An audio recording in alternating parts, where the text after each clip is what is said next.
시청자 여러분은 올 한 해 어떤 정치인이 뇌리에 가장 많이 남아 있습니까? 올해는 6.4 지방선거와 함께 7.3일 국회의원 재보선이 있었죠. 이 두 선거에서 울고 웃은 정치인이 많았습니다.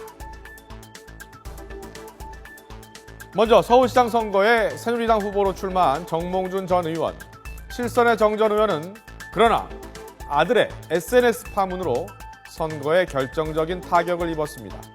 정 후보는 파문이 커지자 눈물로 사과했지만 결국 선거에서 박원순 시장에게 무릎을 꿇었습니다.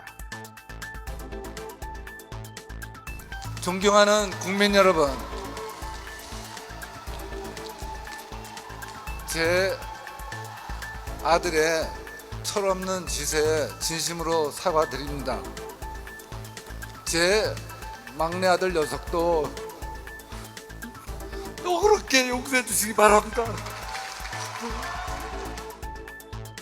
재선에 성공한 박원순 서울시장은 차기 야권의 대선 주자 지지율 1위를 지키면서 탄탄 대로를 걸었습니다.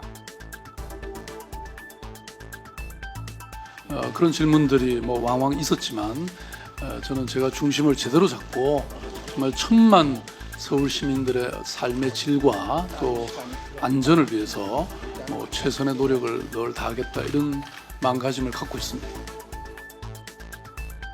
하지만 최근 서울시 인권 헌장 갈등, 또 박현정 서울시립교양악단 대표의 막말 파문, 제2 롯데월드 안전사고 문제 등으로 타격을 받으면서 지지율이 주춤하고 있고 최근 어떤 조사에서는 2위를 기록하기도 했습니다.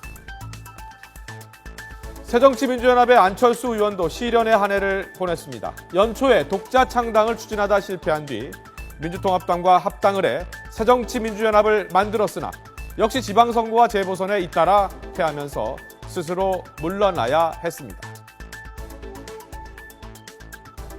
지난주 박원순 시장님하고 이제 같이 저녁을 했습니다. 그래서 박 시장님하고도 이제 공감한 내용이 이번 전대가 변화와 혁신의 계기가 되었으면 좋겠다. 그리고 또 이제 뽑히신 대표께서 국민의 신뢰를 얻을 수 있는 개혁을 과감하게 단행하면 좋겠다는데 뜻을 같이 했습니다. 흔히들 정치는 선거로 말한다고 합니다만 올해 선거로 울고 웃은 정치인이 많았습니다. 올 한 해 한박 웃음을 지은 정치인은 또 그리 많지 않았습니다. 올 한 해 울고 웃은 정치인은 누가 있는지 김호준 기자가 보도합니다. 올해 큰 결실을 맺은 정치인을 꼽으라면 단연 여야 원내대표를 꼽을 수 있습니다. 신경이 곤두선 첨예한 협상장에서도 웃음을 잃지 않으며 정치력을 발휘했습니다.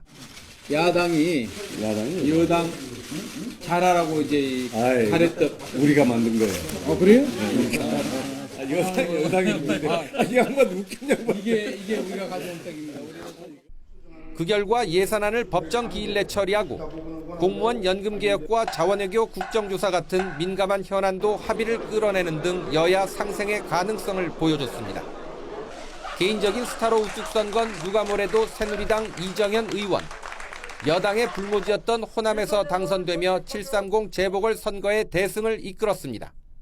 대한민국 정치를 바꾸는 위대한 선택과 첫걸음을 내디뎠습니다. 지역 구도가 무너지고 깨지는 그러한 결실이 맺어질 수 있도록 도와주실 것을 간곡하게 호소를 드립니다.